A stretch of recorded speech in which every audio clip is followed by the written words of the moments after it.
Hello, welcome back to Sad Girl Energy. I'm your host, Bria Hebert, and this is the podcast where we are busy doing sad girl shit. We're back with another episode. This shirt that I'm wearing is kind of irritating my armpits because I waxed my own armpits today. Like, why did I do that? I don't know. And it didn't really work. It only took like half the hair out, and then I had to shave off the rest, and I think I like popped some blood vessels. Anyways, this meshy shirt that I'm wearing is not the best option, but whatever. I feel like I don't know how to dress appropriately for things anymore. Like, I have no idea what someone, for example, should wear for dinner, because now when I have dinner somewhere that isn't my house, like a friend's patio or something, I'm like, this is the Oscars. I must wear a gown. I want to be on the best dress list. I have no sense of what's appropriate, which is sick. I'm feeling good. How are you feeling? Please tell me. Tell me in the comments if you're watching on YouTube. Guys, you got to start watching the YouTube videos. Otherwise, I'm gonna switch back to audio only, which is fine. Anyways, I'm feeling good because I think we're close to having stand-up back, and I am just very excited about that. I don't know if I talk a lot about stand-up on here. I feel like I don't, but maybe I do. I really have no concept of anything, clearly. But I'm excited to go back to doing stand-up. There's a lot that I want to talk about. I feel like there's like a lot that's been going on. And there's a lot of stuff that I've been sitting on. And I know that it's not going to be good because it's been so long since I've done a real show. But I think it's going to be fun to figure out. I usually wait a while before I will really get into things. Like, there's some stuff that I started working on maybe 6 months ago that I'm only really ready to get into now. I'll write jokes about something in the thick of it, but I don't think I usually really perform them until there's no longer an emotional attachment to that joke. It's weird to do sometimes and to be like vulnerable in that way, because for people that know me, it's something that they're hearing about for the first time, but it's like 3-month-old news to me. So I don't exactly know how to navigate that. That's something I need to figure out, and something I should probably work on.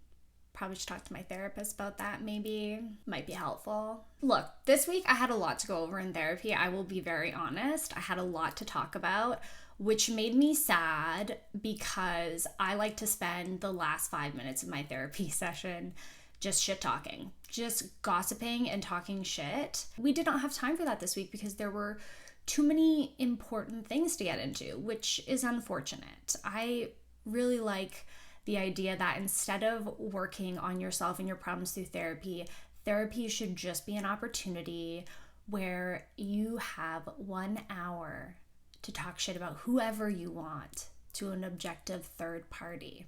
I'm going to start that type of therapy. That is going to be something that I pioneer. It's just gossip therapy. Because I know that gossiping is toxic. I understand that, and that's why I don't want to do it. I don't want to spend all my time consumed with talking about other people, but I think that if you limit yourself to like 1 hour a week of something, then you're kind of, in a way, disengaging from it. I'm only going to look at my phone for 1 hour a day. Well, then, you've set that boundary for yourself. So I think it's healthier to tell yourself, I'm only going to gossip 1 hour a week, than it is to try and stop yourself gossiping all week, right? Because if you have that 1 hour set aside, you're like, oh, I'll just wait for my 1 hour. I'll talk about this then. But if you don't have that time already set aside, I think you're more vulnerable to potentially gossiping at different points in the week, more than you would have if you had given yourself a 1 hour limit. Anyways, stand-up's probably coming back at some point this summer, and I'm excited to do shows, and I'm excited to work on jokes, and I am like just so excited to get back to interacting with people that way. I realized how much I love stand-up during the pandemic and how much I enjoy doing it and how much I like want to get better at it and like really push myself and reach new heights in stand-up. I really do want to like make progress, and so I I'm just really looking forward to the opportunity to hopefully do that at some point. Maybe one day. I keep clearing my throat and I have no idea why. I think it might be because I put coconut milk in my smoothie this morning, and I think it might have like coated my throat in a weird way because it feels really phlegmy, and I know that's gross. Like, I know you don't want to hear that. I know the last thing you want to do is tune into a podcast. Tune in. What am I? Oh my gosh, ancient. Turn on a podcast. Okay, you tune into the radio, which the radio is canceled. No one listens to the radio anymore. You tune into a podcast, and the last thing you want is the host to be blabbering on about her phlegm-coated throat. But I felt like I had to share / explain because I've done it like 6 times now, and I don't know if I'm going to have the mental energy to edit them out of this, so you might just have to listen to them. And if I did edit them out, then pat on the back. Good job, Bria. It's the least you could do for these people who listen to your podcast every week. Let's get into my week quickly. I like to give like a little preamble of what was going on in my week, just so you know where I'm at, like what mood I am in. I feel like I am not someone who can hide their emotions, so I'm sure there have been times where I've recorded where it's like, oh, she seems a bit more tired, or she's a bit more negative. Like, I am gonna give you my true emotions, how I'm feeling the day I record, and I'm not gonna like pretend like everything's okay if it's not. I don't know. I'm just like not gonna make it so that it's like I'm on, I'm off. I don't think anyone's thinking that, but I just want to like put that out there also for a reminder to myself, which again, all stuff that could go in my diary. Okay, this week, I was doing really good with shopping, but I did order some summer stuff and none of it fit because I have absolutely no concept of my body. Like, no idea what I look like. Who is she? I literally don't know. I have body dysmorphia. But I tried a bunch of it on and it didn't work. But these clips that I'm wearing in my hair are one of the things I purchased that did work. And if you're not watching the YouTube video, you don't get to see my cool butterfly clips. So check out the video. Okay, I need to stop pressuring you guys. I need to stop pressuring you people. See, saying guys, I realize, is a bad habit I have, and I don't mean it maliciously. It's just unfortunately something that is like habitual in my speaking pattern, and I need to stop saying it, and I don't know what a good alternative is. I can just Google it though. That's fine. I can figure this out myself. This is like very basic allyship work I can do. Anyways, can we talk about the pipeline of people who were obsessed with the TV show Friends as a teenager, to the people who become best friends with their mom in adulthood? Because I feel like there is a strong link there that needs to be discussed and explored with some really deep scientific inquiry. That was something I thought about in the shower today. We have so much to get to because I cannot stop talking about, listening to, and thinking about Sour by Olivia Rodrigo. So my self-care tip of the week is listen to Olivia Rodrigo's Sour. Even if you're not going through a terrible, heart-wrenching heartbreak, it is a must listen. It's just the perfect mixture of pop and punk and angst and heartbreak. Like, this album is how every single person should process a breakup. Like, just listen to the album until you are neutral about your ex and you're like, oh wait, them, I kind of forgot about them, but like, whatever, who are they? That level of casualness can only be achieved by listening to this album on repeat. Or you could spend thousands of dollars on therapy, but like, I kind of don't recommend that because I think you could do it quicker and for cheaper by listening to this album. But also, I am not a doctor and I do not give medical advice. And remember, this is all a joke. So if you really need therapy, go get therapy. Also, if you need help finding a therapist, I will help you find a therapist. I'm like currently helping 3 different straight men find therapists, and I think I deserve a Nobel Peace Prize for that because I think that is literally humanitarian work.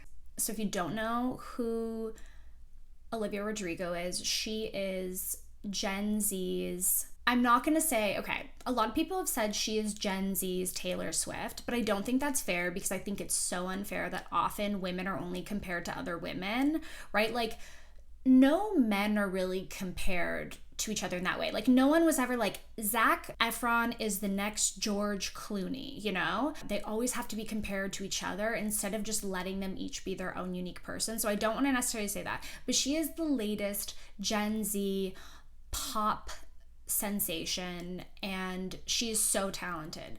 So she's an actress, she's a singer, songwriter, and she was on, I think, a Disney show and then like the Disney series of High School Musical, the musical. I don't know what it was called. I think it was called like High School Musical, the series. Like, it had a wild name. Maybe it's still on, I don't really know. I didn't really follow her career until I heard Driver's License. I feel sad that I'm older than her and I know that it doesn't get better, right? Like, I'm listening to this as someone in their mid-20s being like, oh my God, the guys I've dated are exactly the same as the guys she's dated.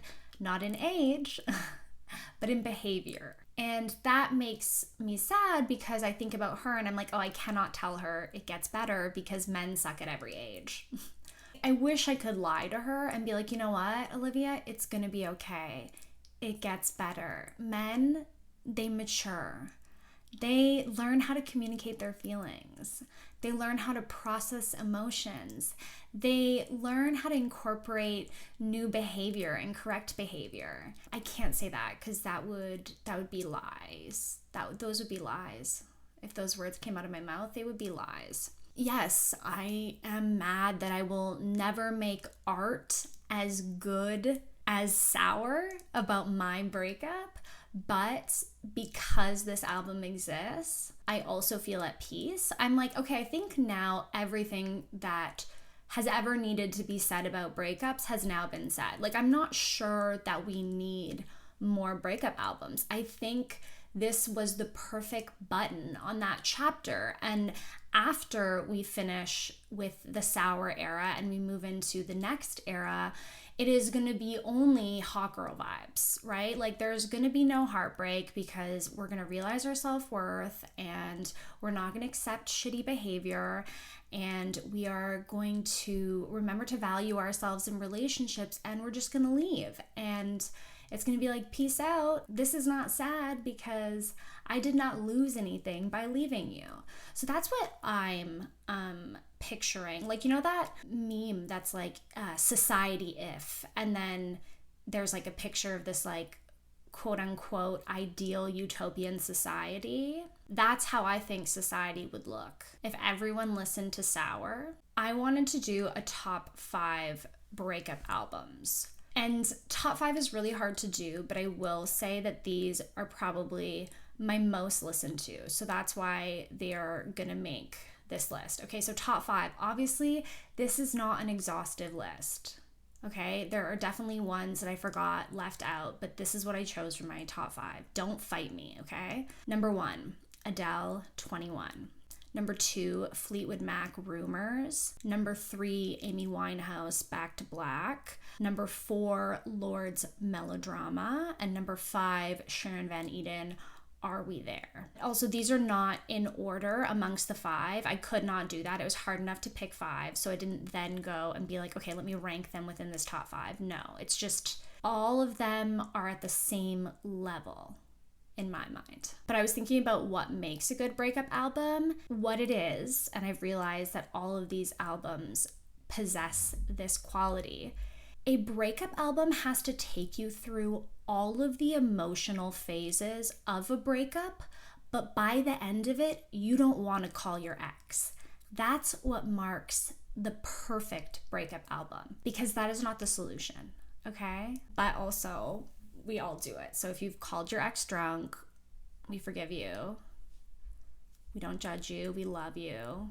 But just don't ever do that again. Adele is on there because she's just a classic songstress. Adele bridges all gaps. There is no one who doesn't think that someone like you is a crowd pleaser, right? So we all agree on Adele, and that's why I added that. Fleetwood Mac rumors. I love how messy Fleetwood Mac is. Like, Stevie Nicks is, I'm pretty sure she is like a fairy witch. I'm obsessed. I love it. She's amazing. But also just the amount of pure chaos that went on in that band, and just the amount of drama and stories there, and frankly cocaine, it needs to be included. I live for it in this context, mostly because it is a feminist, coke-filled binge breakup album. Number 3, Amy Winehouse, Back to Black. This one is just, it's one of the best albums of all time, right? Back to Black is one of the best albums of all time, and I'm just obsessed with it. I just love it. I think her voice is so amazing, and this is my sincere pick. I would say Amy Winehouse, Back to Black is my sincere pick. You know, it's funny and jazzy, but it's also dark. Like, if you listen to some of the lyrics, you're like, oh, like that stings, that burns, that makes me uncomfortable. So I love that feeling. Lord, melodrama. What can I say? What can I say that hasn't already been said? Lord, give us another album. Why haven't you given us another album? Like, seriously though, like, there was a pandemic, like, we actually really need another album. Like, we're still processing this, and if you could give us another album, we would, like, seriously be grateful forever, and we probably will never ask you for another album again. But, like, also I can't guarantee that. So, like, that's how I feel about that. Sharon Van Etten, Are We There? When I want to feel like I have been punched 500 times in a row, I listen to this album. When I want to live out my sad indie girl in Brooklyn who can get away with never wearing a bra because she has really, like, perfect perky tits, and she always has, like, a different, you know, pair of resin earrings that, like, a local artisan made, and she wears, like, clogs, but she makes it, like, cool and fashionable, and she always has fresh cut flowers in her apartment. Like, when I want to live out that fantasy, when I want to live out that version of myself, I listen to Sharon Van Etten, Are We There? So that's my quick reasoning behind my top 5 breakup albums. So we're gonna talk about kind of breakups and relationships a bit. We're not going to go super into detail. We're going to talk about it in the context of this album, okay? I'm choosing my top 3 songs with sad girl energy. And these are my top 3 picks, okay? I wish I could put the whole album, but I can't. So number 1 on my list is Traitor. Traitor is for when you are mad, but you're also still low-key kind of hurt. I saw some people online say that it's like Driver's License 2.0, but it is about that, like, stinging feel of betrayal you get when someone you dated moves on quickly. It's like that thinking in your head that's like, you're not still obsessed with me? Like, weird, I don't get that. I do have a theory about this. I do think that this is one of my dating theories. I'm trying to actually turn this into a joke, but anyways, that's beside the point. I have a theory that men move on quickly after a relationship because dating women is an amazing experience. But the reason that a lot of women take longer to move on after a breakup is because dating men is a horrible experience, right? So if you've dated a woman, you're like, oh my God, this is so great. Love is so wonderful. I want to do that again. But if you've dated a man, you're like, oh my God, that was traumatizing. I need to spend the next year in therapy before I can even say hello to a man I don't know.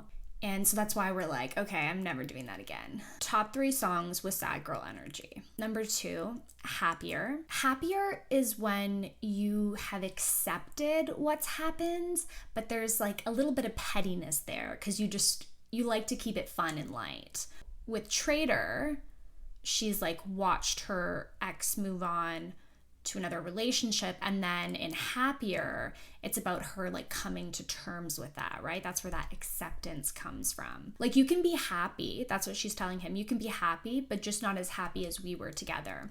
And that's a mood for me, and that's why I think it's a tad petty, but in the best way, because like, you're telling that person, I know you know what happiness feels like, but you're not going to get that level of happiness again. Because you holding on to the anger of the situation, that doesn't do anything for you, but you do want them to like suffer a little bit. She's kind of just saying this dude was a womanizer and she feels used, but also there's no reason to be bitter because he's the one that fucked up. You didn't do anything wrong.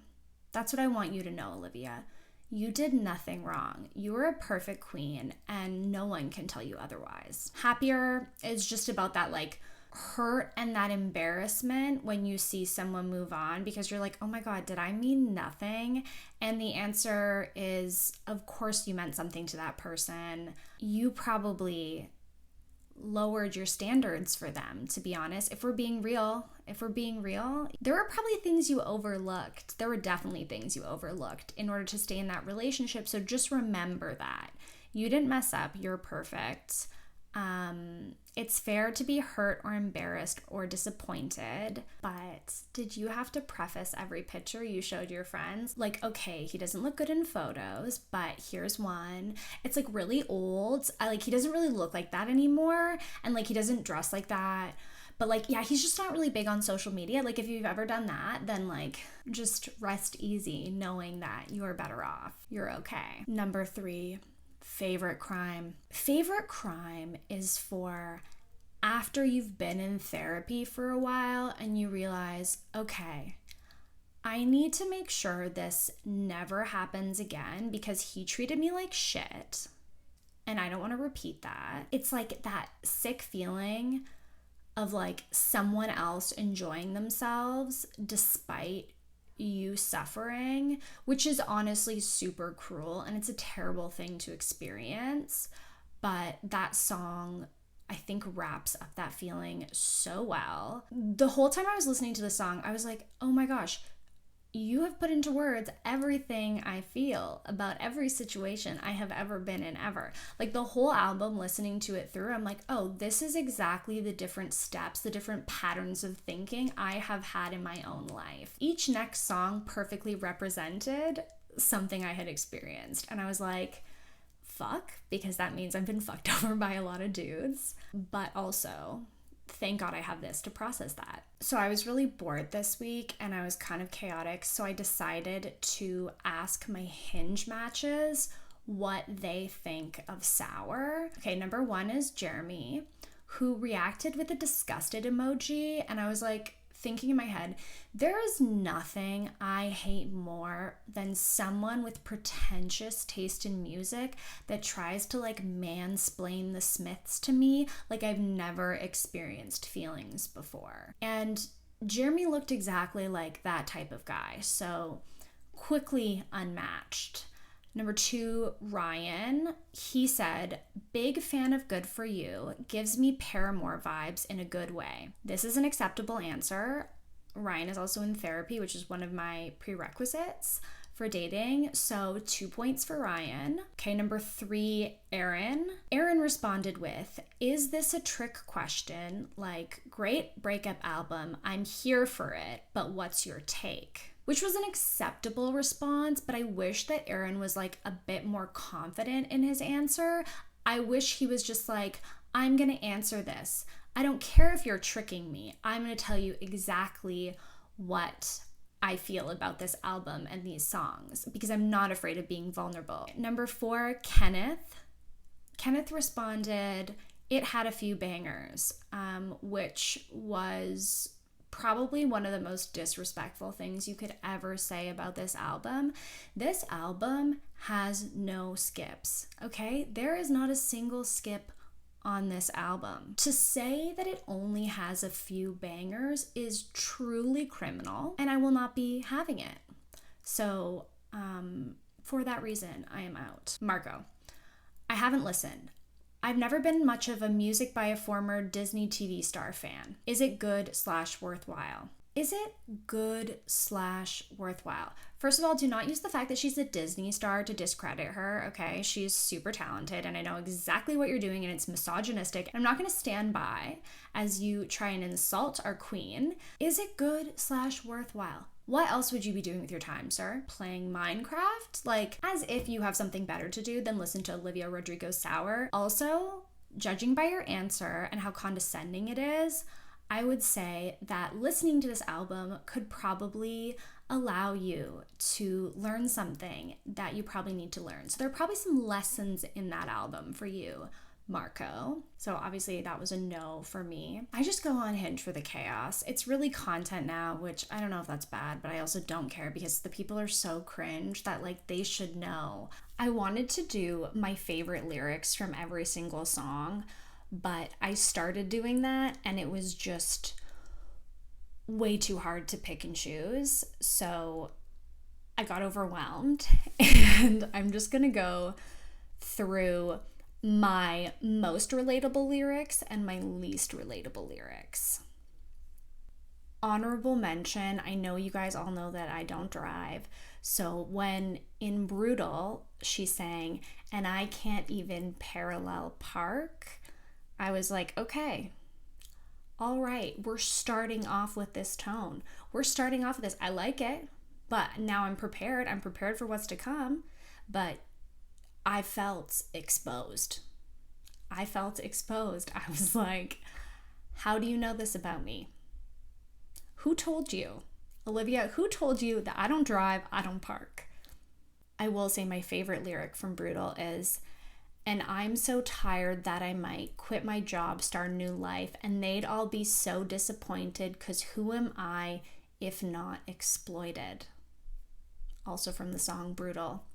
I'm sorry, Olivia, the communist theorist, this girl knows. You cannot delegitimize her just because of her age, okay? She knows about the dangers of capitalism. She sings about the dangers of capitalism, and we must respect her for that, okay? Also, okay, see, this is the thing. I'm gonna get so caught up. I might end up just doing all my favorite lyrics that I wrote down. We'll see how long this takes. Okay, in Brutal, she also said, "'Cause I love people I don't like," and that hit me like a ton of bricks. I learned that there is a difference between liking someone and being in love with them and just being in love with them, but not necessarily liking them. And I didn't think it was possible. I thought that you only, it sounds kind of wild. You're like, well, of course you like a person if you've fallen in love with them. Again, good for her for learning that at 18, because I didn't learn that until, I was much older. Because it doesn't make sense. You're like, how could I be in love with someone and not like them? Of course I'm gonna like the person I'm in love with, but they're different things and it's hard to really explain unless you've experienced it, which is always such a frustrating thing to say. But I would say, okay, this is what it's like. I would say it's like eating McDonald's, right? Because you're like, oh my gosh, I love McDonald's. It's so good. You eat it and you're like, oh my gosh, this is great. I love this. I could do this every day. I could eat McDonald's every single day. And then you finish eating your McDonald's and you have a terrible stomach ache. And you're like, oh my gosh, my stomach hurts so much. Why would I do that? I knew I was going to get a stomach ache, but I did it anyways. That's what loving people you don't actually like is like. That is the best comparison I can come up with on the fly. Just top of the head, improv style.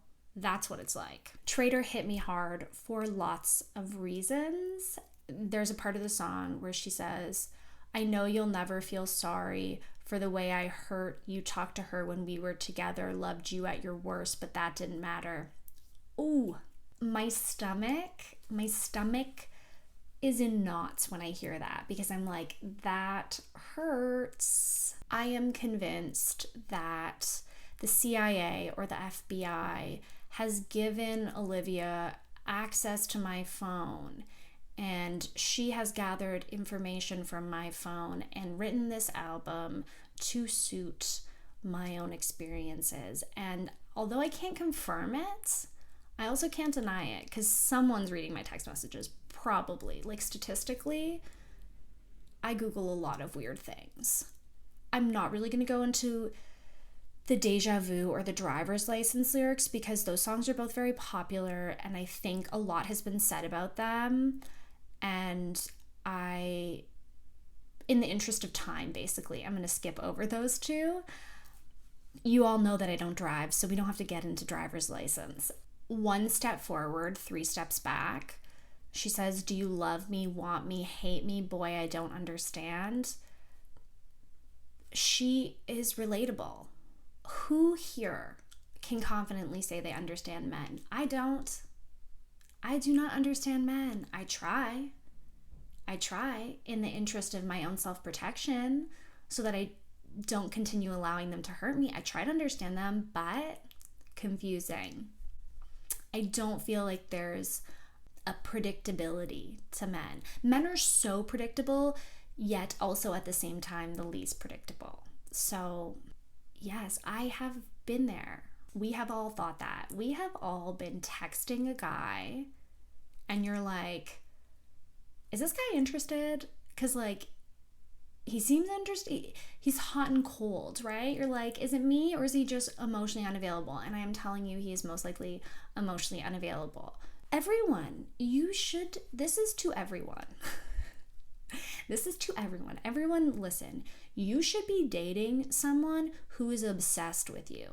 And I don't mean in the creepy way. I mean in the acceptable way, okay? Someone who worships you, and loves you so much that they're willing to tell you when you're wrong because they want you to be the best version of yourself. If you don't know if he loves you, if you don't know if he wants you, if you don't know if he hates you, he is not for you. Don't waste your time on men like that. They're confused. And I'm confused about so many things. I do not have time to be confused about how someone feels about me. I know I said I wouldn't get into Deja Vu, but I will quickly get into it. When she says, when are you going to tell her that we did that too? She thinks it's special, but it's all reused.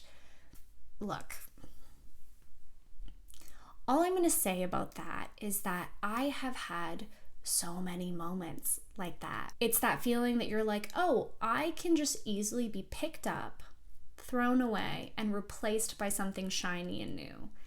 And it makes you feel horrible about yourself, which valid. Like, I'm not going to tell you that doesn't feel horrible. It does. But you have to remember that that is not on you. If someone's able to do that, if someone's able to just pick you up and replace you with someone else, that's sociopath behavior. I'm going to say it. It's sociopath behavior. So if that's happened to you, I'm sorry. I can unfortunately relate, but just know that you are not the problem. You are never the problem, okay? You're perfect. And I'm obsessed with you in the not creepy way. People all over the internet have been saying like, if I had this in, like, oh my gosh, if I had this in high school, you know, insert funny joke about what my life would have been like. But like, literally, if I had this and Fall Out Boy at the same time, oh my gosh, I would have been the ultimate emo. I would have just cried every single day listening to my iPod Nano. I think this album, if I had it as a teenager, it would have been what would have aesthetically made me punk. Because like, I didn't dress like Avril Lavigne, but I always wanted to dress like Avril Lavigne. And I think if I had this album, I would have had the confidence to do that. Also, like, when she, in Good For You, she's like, maybe I'm too emotional. She also, in Good For You, says, I've lost my mind. quarantine mood, straight up how all of us feel. Now at this point, we're past the months reference. We're a year plus into a pandemic. We've all lost our mind and we're all too emotional. I kind of want to throw my phone across the room because all I see are girls too good to be true. Okay, that's how all of us feel every single time we open Instagram. Then she says, I'm so sick of myself. I'd rather be anyone else. Me basically every single day. Like when I open my eyes in the morning and I'm like jolted up by the memory of my existence, that's how I feel. And then she goes, this whole song is so relatable. And I see everyone getting all the things I want and I'm happy for them, but then again, I'm not. I can't stand it. Oh God, I sound crazy. You're like, I'm happy for them, but also I wish it was me, but also couldn't it be both of us? And that's what I think every single time another woman gets booked on a show I want to do. I'm like, couldn't it be both of us though? And then the producer's like, no, we only have one woman on each show because no one cares what you have to say. And then I'm like, right, I'm a woman in stand-up comedy, cool. All your friends are so cool. You go out every night in your daddy's nice car. Yeah, you're living the life. Okay, every single Canadian can relate to this. This is how every single Canadian feels waiting to be fully vaccinated while we watch everyone in the States fully vaccinated and just living their life. Guess you didn't cheat, but you're still a traitor. Perfect line to yell at someone. That is, I picture a woman yelling at her loser boyfriend in a parking lot of a Target, and she yells that line to him, and it's perfect. Last but not least has got to be You Told Me I Was Paranoid, which she sings in Traitor, and that lyric encompasses every single experience every single woman has ever had being gaslit by a man who is not worth her time. My one lyric that I can't relate to, okay, the one lyric I can't relate to, and I'm still obsessed with Olivia. I still love this album, but when she says, and good for you, I guess that you've been working on yourself. I guess that therapist I found for you, she really helped. Now you can be a better man for your brand new girl. No man that I've ever told to go to therapy has actually gone to therapy, so I cannot relate to that set of lyrics, but I would love to be able to. There is nothing more I want than for me to tell a man you need to go to therapy and him to say, you know what? You're right. I'm going to go to therapy. I'm actually going to look for a therapist tonight. And then, I don't know, a reasonable amount of time later, maybe a week later, that same man tells me, I've booked a therapy appointment, or I did my first therapy appointment. And guess what? You were right. That to me, I think if like a man said that and I was dating him, I think I'd be like, okay, yeah, we're good. Like I know we can get married. I accept you. Because I'm also assuming that I'm only dating someone who's obsessed with me. So they obviously want to marry me. It's for me to decide if I want to be with them. If a guy said that to me, I'd literally be like, okay, we can get married. Yep. It's actually not that much that I want. When I think about it that way, my standards are not crazy high. I will not let anyone tell me that. My standards are high enough. How about that? Now I want to suggest songs based on your mood.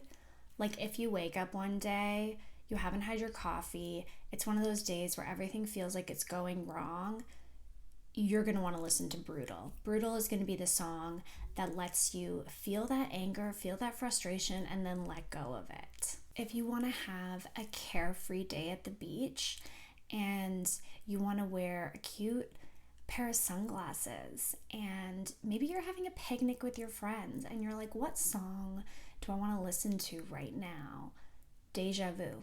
Deja Vu is the song for you. Deja Vu is the song for a ride in a convertible, because Olivia Rodrigo literally does that. She drives a convertible in the video, which is symbolic of her journey from driver's license to deja vu. She got her license without him. She didn't need a man. I'm sorry, if that is not feminism 101, then I don't know what feminism is, okay? The symbolism, the imagery, I'm sorry, I can't find any flaws. Show me a flaw. If you can show me a flaw, I will consider listening to you. If you're like, today, you know what I'm gonna do? I'm gonna cry in the fetal position on my bathroom floor. I'm gonna put my favorite pair of sweats on. I am going to get my pillow and I am just gonna fetal position my emotions out.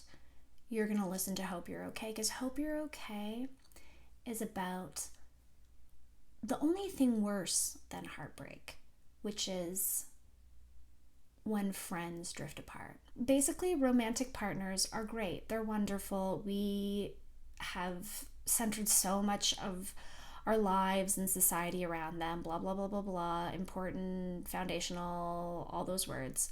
But friends are what really matter. And yes, I sound like someone who is still way too invested in their camp. But friendship is the important thing. So when two friends split apart, much sadder than when a romantic relationship comes to an end, because friends are, supposed to be there through thick and thin. And maybe these were the people that literally helped you through your breakup. Maybe they were. I think honestly, any critique of Olivia's music is super ingrained in misogyny and this idea that she's too young to know her feelings and her experiences as well as she does, and she's too young to properly articulate them, and it's messy to write a breakup album, or petty to write a breakup album, or bitter. But she said something in an interview that I actually loved. She did a Nylon interview and she said there's a power to vulnerability and being like, this is my life and I'm fucking sad. And I love that. And this is my life and I'm fucking sad, that is literally what this podcast is about. It's like, this is my life, I'm sad, but also we're not going to stop trying. Because she was on the Disney Channel, because she was in High School Musical, there's no way her album could be good. There's no way it could be deep or profound or well written. And it's like, she proved all of that wrong. And like, someone who can do that at 18 years old, like, I admire that so much. I wish I was that sure of myself at 18. I was absolutely not. And any jealousy people might feel, it's probably a projection of their own dissatisfaction with their ability to be so sure of themselves at that same age. And it's of course sad. Like, I'm sad that I wasn't able to stand up for myself when I was 18, but I eventually learned it and I'm still learning it. And I just think that we should encourage women to be sure of themselves from a young age, because I think that is so fundamental in navigating life and womanhood. Okay, my overall review of the album, 10 out of 10. The fact that this is a debut album is absolutely incredible, and the fact that there is not a single skip on this debut album is incredible. The songwriting is great.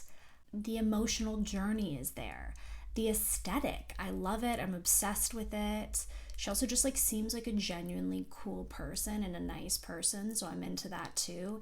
So I give this album 10 out of 10, 5 stars, 1,000 retweets. I feel like this album takes you through the stages of grief, right? You go from denial to anger to bargaining to depression to acceptance. And at the end, you're like, wow, I did that all in, less than an hour. Speaking of dating, I do have a Nonna update. Sometimes I tweet about her, so if you want to know more about my Nonna, she's an icon. I call her once a week, but she told me that she was out for a walk with my mom and a man asked her out on a date. She's 85. And I'm not saying that she doesn't deserve to be asked out at 85. I'm just saying she has still got it at 85. She's still a catch at 85. So she was out for a walk with my mom. And this is how I am going to respond to any requests for dates moving forward. She was out with my mom. They were on a walk. And this guy asked her out. And she straight up said, I am not available. And then walked away. Nothing else. And my mom had to chase after her. She is unavailable to men for the rest of her life, and she will not take any questions. And that's the attitude I want to have. I think we can all learn from that. She's like, I was in love once and that was enough. Now I am alone and I'm vibing with it. She really said, the minute my Nonna died, she said, I am going to be unavailable to men for the rest of my life. And I think that's why she is so strong and healthy at 85, because she has not dealt with a man in like 8 years. And I think that's what's gonna make it the difference for her. You know, she had love. We don't have to feel bad for her. She was in a loving marriage. But now she will not be speaking to men for any romantic related reason. And I think removing that from your life probably removes so much stress. So that's some wisdom I wanted to share with all of you. Now it's time for Dear Diary. Dear Diary. Every time I have a deeply personal insight, I think to myself, is this a journal entry or is this a tweet? Someone recently told me that I need to learn how to take a compliment, which makes me even more motivated to never properly take a compliment ever again. Why? Why must I learn to take a compliment? Is it necessary to my survival, like oxygen or water or the Real Housewives of New York? What will happen if I never manage to master the art of a compliment? I don't react well to anyone telling me what to do. Simply don't compliment me then. I think I could very safely go the rest of my life without ever receiving another compliment from you. That is all. Love to you and me, Bria. That's been our episode. As always, thank you so much for watching and listening. I really appreciate it. I have so much fun doing this, and I genuinely appreciate every single message I ever get from someone saying they've listened to an episode or they liked an episode or something was funny. It really reminds me that I should keep doing this, because otherwise I'm like, if people don't send me stuff like that, if I'm not getting feedback from people, then I don't want to do it, because then I really feel like I'm shouting into the void. So this way, at least when I get messages from other people being like, I loved the last episode, I'm like, okay, I'm not as delusional as I think I am. People are listening, people are enjoying, you should continue doing this. There's nothing worse than pushing out content that people hate, and I really hope that I'm not doing that. But also, if I am doing that, please don't tell me, because I don't think that I can emotionally or mentally handle that feedback at the time, at the current moment. But potentially in the future, maybe. But also maybe assess what inside yourself you are condemning when you don't like my content, which if you're listening to this, you probably like my content, so this really doesn't apply. And how did I get here? Who really knows? Thank you for listening. Thank you for supporting. Thank you for sharing with a friend. Anything you do, I really appreciate. Have a great weekend. Do something nice for yourself. I'm probably gonna drink a bunch of beer and accidentally get sunburnt in a park, because that's all you can do. Do something nice for yourself. Have a great weekend, and I'll be back with another episode. You know the deal, in a couple weeks. Okay, bye.